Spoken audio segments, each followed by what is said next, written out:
Assalamualaikum warahmatullahi wabarakatuh. Perkenalkan, nama saya Muhammad Iksan dengan NIM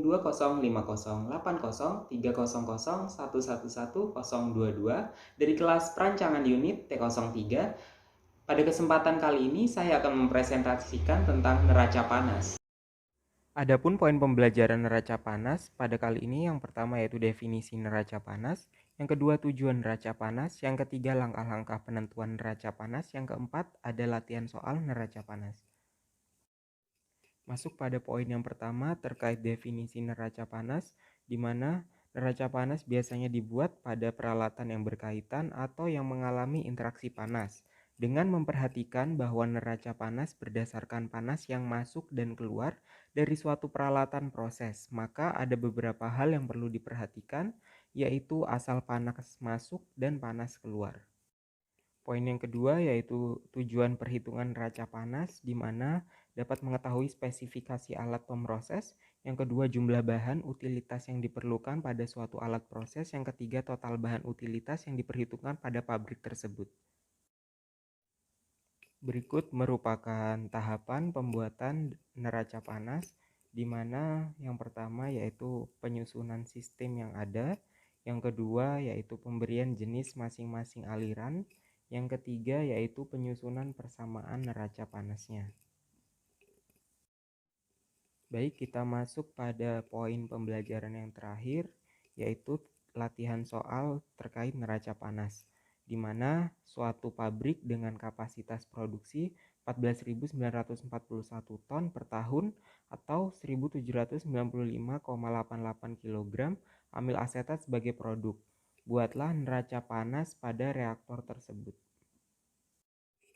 Baik, kita akan masuk pada penyelesaian dari soal tersebut, di mana yang pertama industri tersebut mereaksikan amil alkohol dengan asam asetat untuk menghasilkan output yaitu berupa amil asetat, di mana neraca panas totalnya di mana menggunakan prinsip panas yang masuk sama dengan panas yang keluar, di mana panas yang masuk terdiri atas delta H1, delta H2, delta H3, delta H4 ditambah delta H5 ditambah Q1 ditambah sigma HR sama dengan panas yang keluar berupa delta H6 ditambah Q loss, di mana keterangannya seperti yang tergambar di bawahnya, yaitu delta H1 sama dengan panas yang terkandung dalam bahan masuk reaktor, delta H2 panas yang terkandung dalam amil alkohol masuk reaktor,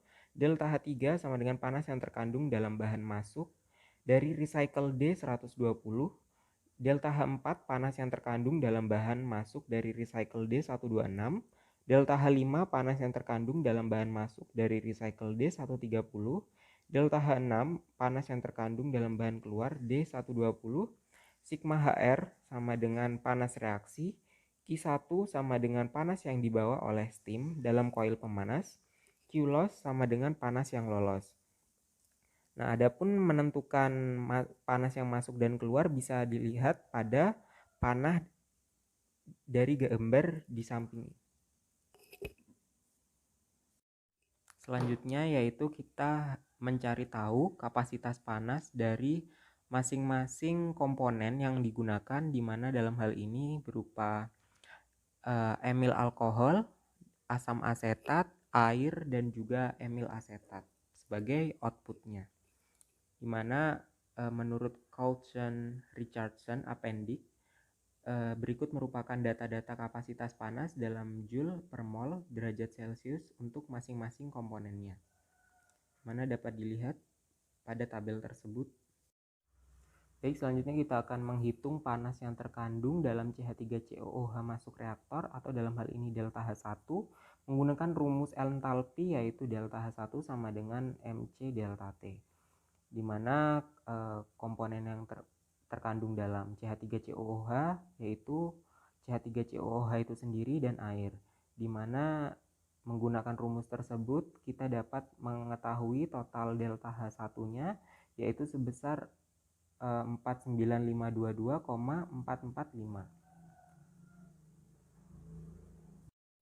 Selanjutnya yaitu menghitung panas yang terkandung dalam amil alkohol atau C5H11OH, di mana sama seperti CH3COOH menggunakan rumus entalpi yaitu delta H2 sama dengan M C delta T, di mana kita udah mengetahui massa,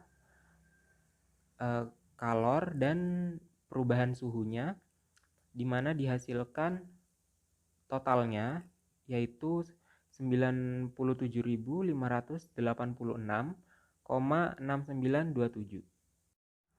Baik, selanjutnya yaitu menghitung panas yang terkandung dalam bahan masuk dari recycle D120, yaitu delta H3, di mana tetap sama menggunakan rumus entalpi yaitu delta H3 sama dengan massa dikali kalor dikali perubahan suhu. Di mana dalam hal ini yang pertama C3H18OH didapatkan hasil entalpinya yaitu 2420,6662. Selanjutnya ada CH3COOH dengan entalpi yaitu 6202,4700. C7H14O2 yaitu 16.163,0696. H2O yaitu entalpinya sebesar 1330,7983, sehingga didapatkan total yaitu 26.117,00041. Masuk tahapan selanjutnya yaitu kita menghitung panas yang terkandung dalam bahan masuk dari recycle D126 atau delta H4, di mana tetap sama menggunakan rumus entalpi yaitu M dikali Cp dikali delta T, di mana dari bahan masuk recycle D126 sendiri yaitu berupa C5H11OH dan air, di mana sudah diketahui massa, kalor jenis, dan perubahan suhunya, sehingga langsung dikalikan pada rumus tersebut didapatkan komponen yaitu C5H11OH dengan entalpi yaitu 55.822,2303, sedangkan pada airnya yaitu 4.049,7135 dengan total 59.871,9438. Oke, selanjutnya kita menghitung panas yang terkandung dalam bahan masuk dari recycle D130 atau delta H5. Tetap sama ya, kita menggunakan rumus entalpi yaitu massa dikali kalor jenis dikali perubahan suhu, di mana pada recycle D130 komponen bahan masuk yaitu berupa CH3COOH dan H2O, di mana kita udah diketahui di tabel massa, kalor jenis beserta perubahan suhunya, dan dihasilkan delta H5 yaitu untuk CH3COOH sebesar 21.785,9955, sedangkan untuk H2O yaitu sebesar 7.892,3673 dengan total jumlah entalpinya yaitu 29.768,3628. Masuk pada perhitungan yang terakhir yaitu menghitung panas yang terkandung dalam bahan keluar atau delta H6, di mana komponennya yaitu semua, di mana terdapat CH3COOH, C5H11OH, C7H14O2, H2O, dan impurtis, di mana tetap sama menggunakan rumus entalpi yaitu massa dikali kalor jenis dikali perubahan suhu, di mana kita langsung saja menuju totalnya, didapatkan yaitu 296.588,8550. Oke, selanjutnya yaitu menghitung panas reaksi atau delta HR, di mana reaksinya yaitu berupa CH3COOH ditambah C5H11OH menjadi C7H14O2 ditambah H2O. Adapun data delta HF298 menurut Colson Appendix D yaitu CH3COOH sebesar minus 103,929 kilokalori per Gmol, C5H11OH sama dengan min 71,4006 kilokalori per Gmol, C7H14O2 min 44,8791 kilokalori per Gmol, H2O yaitu 57,8007 kilokalori per Gmol. Sehingga didapat mengetahui delta HR-nya yaitu sigma F produk dikurangi sigma F reaktan, di mana hasilnya untuk delta HR yaitu 72,6498 kilokalori per Gmol. Dari sigma HR kita bisa mengetahui hasil Q loss, di mana sigma HR sama dengan delta H produk ditambah delta HR ditambah delta H reaktan. Langsung dimasukkan saja, yaitu sigma HR didapatkan 33885,0569 kilokalori per jam dikalikan dengan 0,1 dalam kurung dikalikan 262776,4479 sehingga didapatkan nilai Q loss sebesar 26277,6448. Oke, untuk proses selanjutnya yaitu menghitung massa steam yang masuk atau M, di mana steam yang digunakan harus pada kondisi tekanannya 115,9 kPa, untuk temperaturnya 200 derajat Celcius, HV-nya yaitu 666,5950 kilokalori per kilogram, untuk H1-nya sama dengan 852 kJ per kilogram atau 203,5922 kilokalori per kilogram. Q1 sama dengan M dikali HV min H1 didapatkan M sama dengan 56,5979 kg per jam.